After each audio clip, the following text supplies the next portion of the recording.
ერთ მწვანე მზით განათებულ მდელოზე, სადაც ყვავილები ცეკვავენ ქართან ერთად და პეპლები ცას ლამაზად ფერავენ, გამოჩნდნენ ორი განსხვავებული მეზობლები, კურდღელი და კუ. კუ იყო წყნარი და ფრთხილი, თითოეული ნაბიჯი დაფიქრებული ჰქონდა. მის თვალებში სიმშვიდე და სიბრძნე იყო. კურდღელი კი სწრაფი და მხიარული. მას სჯეროდა, რომ მის სისწრაფეს ვერავინ შეედრებოდა. ერთ დღეს მათ შორის გაუცნობიერებლად დაიწყო შეჯიბრი, სიჩქარე შეერკინა მოთმინებას. გზაზე კურდღელმა ლამაზი ხე დაინახა, ჩრდილიანი ფერად ყვავილებთან. კუ შორსაა, ცოტას დავისვენებ, გაიფიქრა და ჩრდილში დაწვა.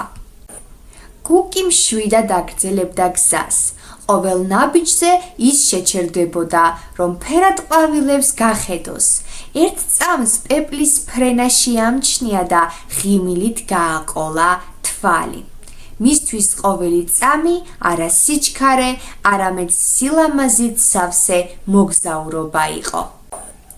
კურდღელს კი ამ დროს ტკბილად ეძინა, მზე ათბობდა ხის ჩრდილში და ის ლამაზ სიზმრებს ნახულობდა. სიზმრებს სირბილზე, ყვავილებზე და მოპოვებულ გამარჯვებაზე.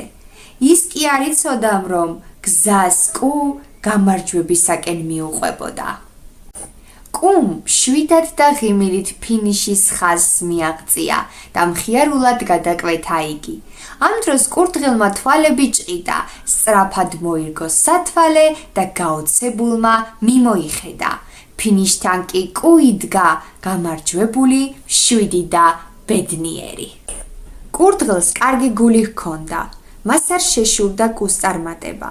ის ღიმილით მიუახლოვდა მეგობარს, მიულოცა გამარჯვება და ერთად აღნიშნეს ეს დღე, მხიარული ცეკვით, გაზაფხულის მზესთან და პეპლებთან ერთად.